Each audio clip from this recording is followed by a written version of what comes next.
Good morning, dear students. A warm welcome to all of you for our today's digital session for the subject Science and Technology Section A. In our previous session, we have completed with chapter number 12, Study of Sound. We have completed with its entire discussion, numerical examples, additional questions, and also the activities. So now it's the time to start with a new chapter. Again, I will start with a new chapter from section A. After this chapter ends, our portion for the coming assessment exam for section A will get over. After that, I will start with section B. So let us start with a new chapter, very interesting. Chapter number 13, Carbon, an important element. Now, why it is an important element, where it is present, and what are its uses, that we are going to study in this chapter. So our first topic is occurrence of carbon, and next is crystalline forms of carbon. So let us begin with our first topic, occurrence of carbon. Carbon. Why it is called as an important element? The very first thing is that this element carbon, it is available abundantly in nature in large amount, and it occurs in free as well as in the combined state.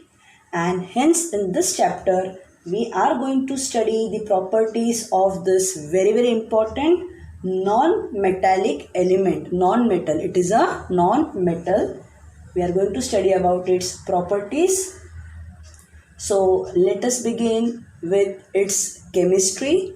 Now this is a chapter from chemistry. So chemistry of carbon, the first thing is its symbol. Carbon is represented by a capital C. Atomic number of carbon is 6, means it has 6 electrons.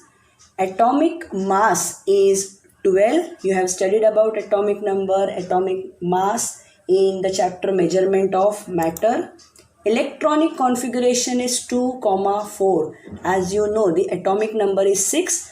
The 2 electrons will go in the first shell, remaining 4 in the second shell. As 4 electrons are there in the last shell, valency is 4. And as I have told you in the beginning, it has all the properties of non-metals, and hence it is categorized as a non-metallic element.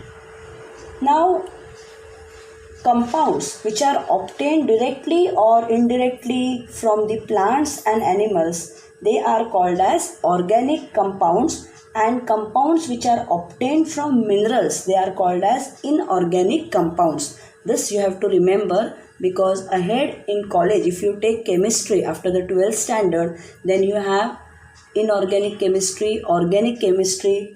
So let us see where carbon falls. So all the organic compounds, I have told you, compounds which are obtained directly or indirectly from the plants and animals, they are called as organic compounds, and all the organic compounds, they contain carbon as the element in it. Now, if you look around you, then all your foodstuffs, clothes, medicines, fuels, wooden objects, etc., in all of them, carbon is the common and important constituent, and hence it is called as an important element. It is even the main element in cellular DNA and RNA that transfers the hereditary characteristics from one generation to the next. About DNA and RNA, we are going to study in details in biology. This year only you have a chapter, heredity and variation. In that chapter, you are going to study about DNA and RNA. You all know that DNA is used for the transfer of hereditary characteristics from one generation to the other, and in that carbon is the main element. Now now we have got ourselves introduced with carbon. Now let us see where it occurs. So occurrence of carbon. Now this name carbon is derived from the Latin name or the Latin word carbo, meaning coal. Now this carbon, it is found in the free state as diamond and graphite, and in the combined state in the following compounds. Very beginning I have told you today itself that this carbon occurs in nature in free as well as in the combined state. So in the free state it is found as diamond and graphite, and combined state first as carbon dioxide, and in the form of carbonates such as calcium carbonate, marble, calamine, etc. You can see the pictures of marble and all I have put. Next, it is found in the combined state in fossil fuels in the form of coal, petroleum, natural gas, carbonaceous nutrients like carbohydrates, proteins, fats, and natural fibers in cotton, wool, silk. So looking at all this, you come to know that it is a very, very important constituent of most of the things present in nature: foodstuffs, clothes, medicines, fuels, etc., and hence it has gained importance. Now you came to know where carbon occurs. Now we will move towards its properties. Properties of carbon. The first is allotropic nature of carbon. Allotropic, allotropes. What do you mean by this term? Now there are some elements, two or more than two forms of an element which have different physical properties but same chemical properties are known as allotropes of an element. Some elements, they occur in nature in more than one form, and the chemical properties of these different forms, they are same but physical properties vary, and this property of elements is called allotropy. And non-metals like carbon, sulfur, phosphorus, they exhibit this property of allotropy. Now let us study about the allotropes of carbon. The first is crystalline forms and the other is the non-crystalline or the amorphous forms. Today we are going to study about the crystalline allotropes of carbon. So let us study about the properties of crystalline forms. The very first property, crystalline word, tells us that this forms has a regular and definite arrangement of atoms. Atoms are arranged in a particular pattern. Next property is they have high melting points and boiling points. Now if you look at this chapter, it is totally a theoretical chapter, means more you have to stress on the learning part, your memorization, to memorize the things that should be very you can say sharp, because you have to learn all these things, you have to by heart about the properties. Now crystalline form, it has a definite geometrical shape, sharp edges and plain surfaces. Now these are the different properties which are textured. Apart from this, if you search through the Google net, you will get different other properties related to the crystalline forms.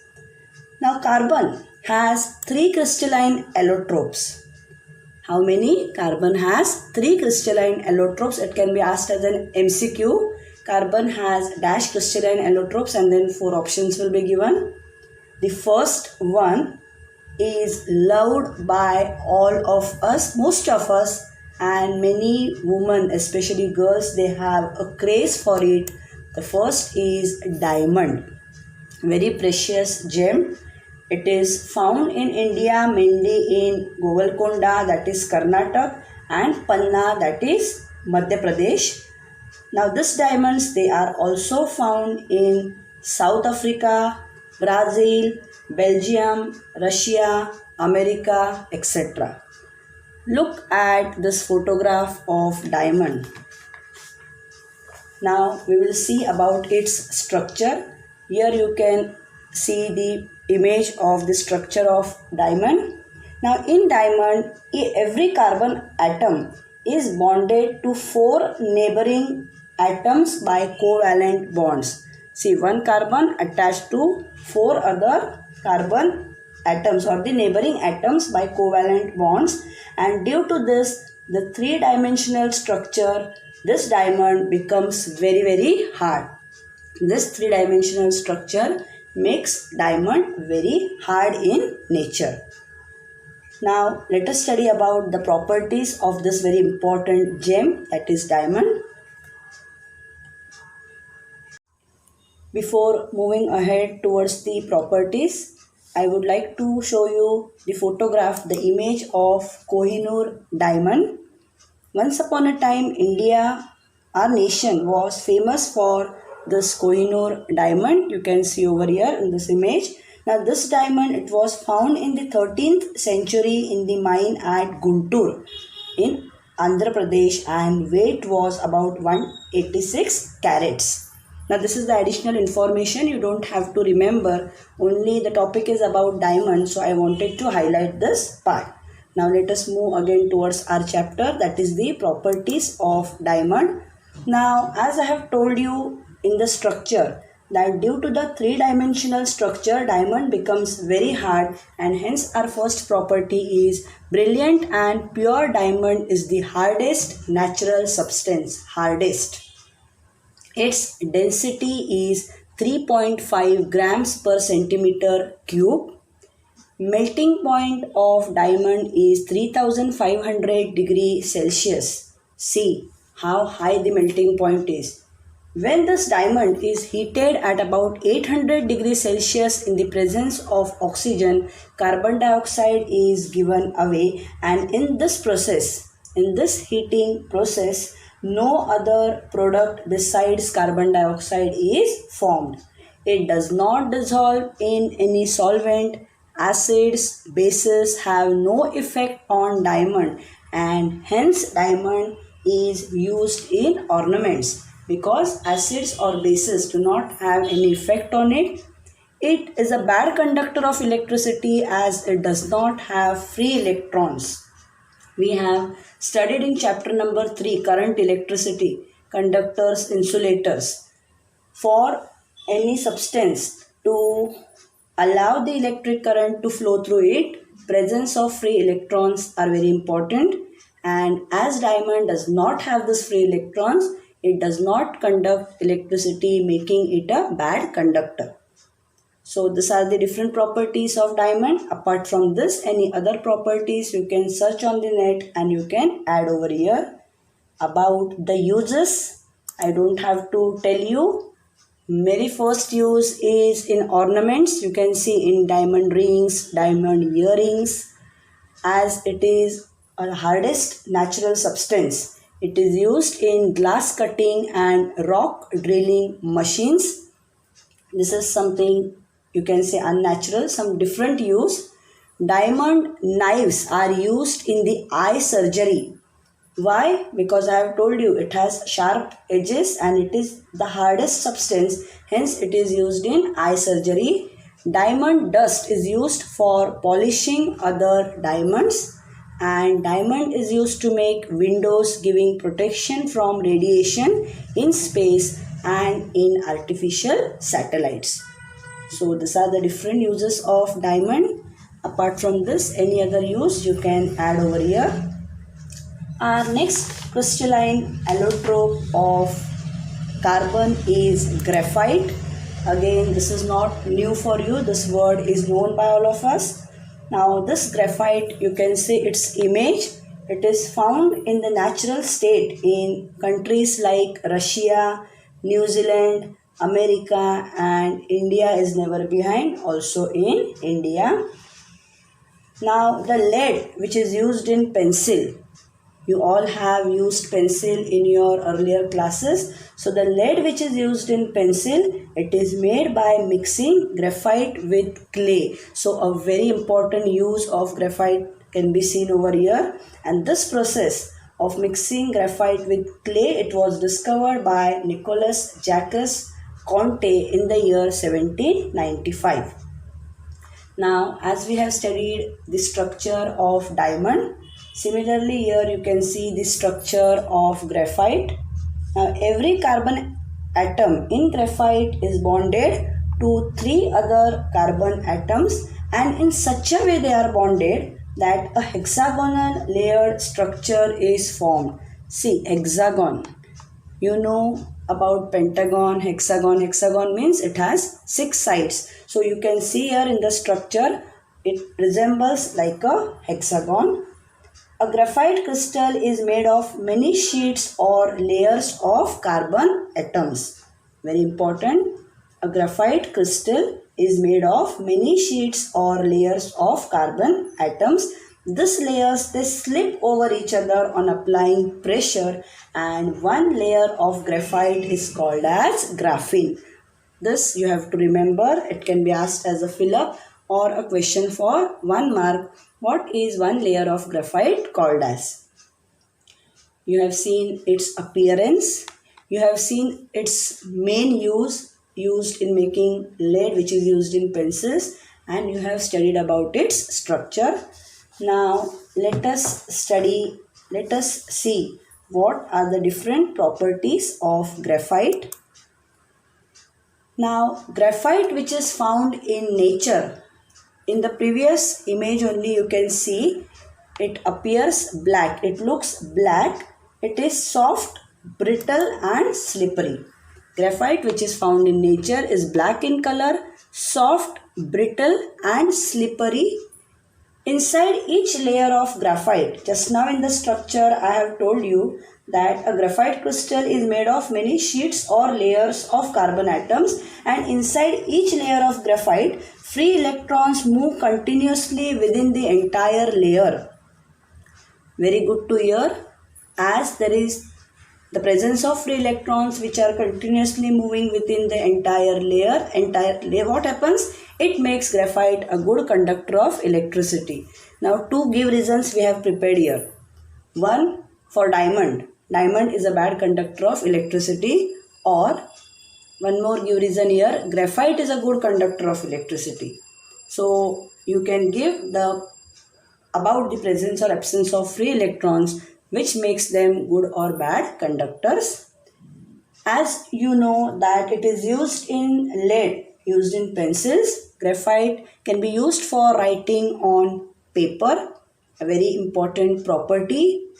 Density of graphite is 1.9 to 2.3 grams per centimeter cube. You have studied for diamond. Density of diamond was 3.5 grams per centimeter cube. And hence I have told you that this chapter many things you have to remember, many things you have to memorize, because all this I can ask under MCQs. I can ask about the number of allotropes for carbon. I can ask about the density of diamond. I can ask about density of graphite. I can ask about the melting point of diamond. So there, if your memory is strong, the numbers which will be remembered by you, then only you can attempt or answer the MCQs correctly. So learn all these densities or your melting points and all very thoroughly. And the last property is it does not dissolve in most of the solvents. Even you had seen for diamond does not dissolve in any solvent. So here also graphite, it does not dissolve in most of the solvents. A similar property. About the uses, graphite is used for making lubricants. It is used for making carbon electrodes, used in pencils for writing, paints and polish, and used in lamps which give a very bright light. You can see here arc lamps. They are used in arc lamps which give a very bright light. So here we have finished with the next crystalline form of carbon, that was graphite. Towards the end, last 2 minutes, again I will just go through the all properties and uses. And now we will study the last crystalline allotrope of carbon, fullerene. I can say a word which is new for you. Now fullerene, which is an allotrope of carbon, it is rarely found in nature. It is found in nature to a very low extent. It is found in soot and in the interstellar space. And the first example of fullerene is Buckminster fullerene C60. The first example of fullerene is Buckminster fullerene. Now this allotrope of carbon, it is named fullerene. Now you know, whenever a name is given to any element, any compound, there are some chemical or physical properties behind it, or there are certain scientists or people who are involved in its discovery or invention, and hence the names are given after their surnames. So this allotrope of carbon, fullerene, is named fullerene after the architect Richard Buckminster Fuller, because the structure of C60, here you can see the structure of C60, it resembles the structure of the geodesic dome which he had designed. Something new for you. The name fullerene is given after the architect Richard Fuller because the structure of C60, you can see here, it resembled the structure of the geodesic dome which he had designed. Even Harold Kroto, Robert Kerr, Richard Smalley, they were given the Nobel Prize in Chemistry in the year 1996 for the discovery of this carbon allotrope fullerene C60. Although it is found in a very small amounts, rarely in nature, but discovering it, finding it is very important, and hence these were the different people who were awarded the Nobel Prize. Now apart from C60, C70, C76, C82 and C86 are the other examples of fullerene. Their molecules you can see occur in small numbers in soot. Now here you can see Buckminster fullerene. So now this fullerene, it is found, you can say about its properties, that the molecules of fullerenes, they are found in the form of buckyballs and bucky tubes. You can see here buckyballs. Even you can see here the image of bucky tubes. Now if you can just visualize that why this name is given, buckyball, bucky tube. This name was given to spherical fullerenes. Spherical means you can see a rounded form. So this name it was given to spherical fullerenes as they resemble the balls used in soccer association, soccer balls. Yes, and the cylindrical fullerenes, they were given the name as bucky tubes. They resembled bucky tubes. The cylindrical fullerenes, they are called as bucky tubes, are in the form of bucky tubes, and the spherical ones in the form of bucky balls. So that will be our first property. If you study the properties of fullerene, molecules of fullerenes are found in the form of bucky balls and bucky tubes. There are 30 to 900 carbon atoms in one molecule of fullerene. See the number of carbon atoms found in plenty in one molecule of fullerene. Fullerenes are soluble in organic solvents such as carbon disulfide, chlorobenzene, etc.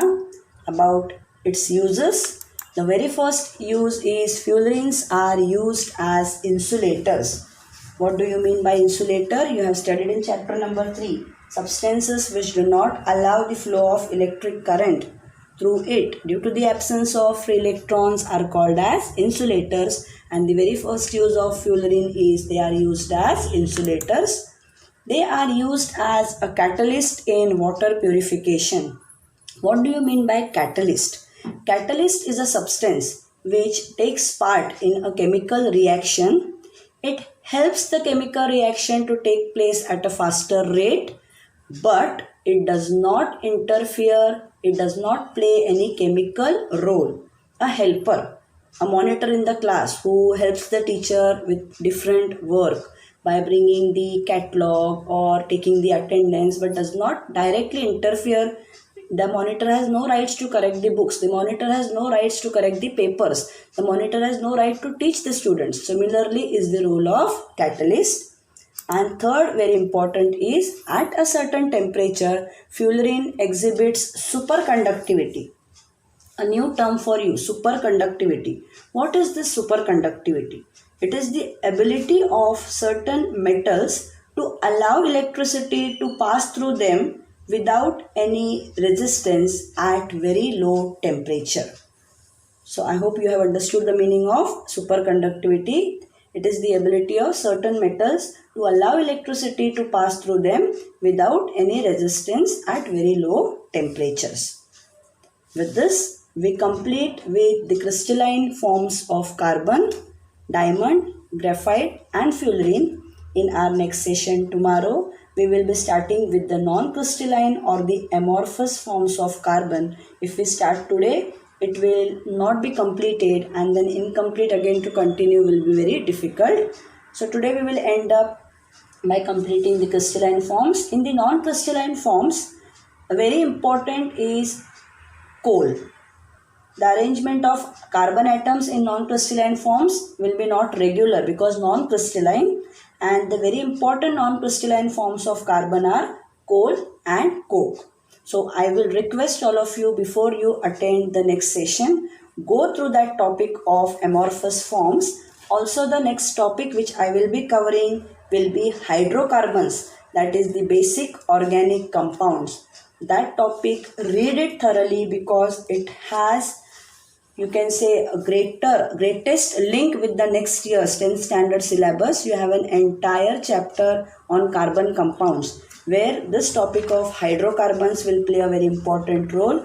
So go through that topic before you attend our next session. As usual, I will be just revising the crystalline forms and then we will be starting with the non-crystalline forms. So reading in science is very, very important. I have seen students, neither they like to read now in the pandemic, neither they like to write and complete the books. It will be very difficult for you to score with such a type of, you can say, laziness from your side, especially in science and technology, both the sections. So I will request again and again to read each and every chapter, because now hardly it's the beginning of the second term. Until your final assessment, we have a lot of time. So utilize some hours of the day, some minutes at least of the day for reading. Thank you, dear children.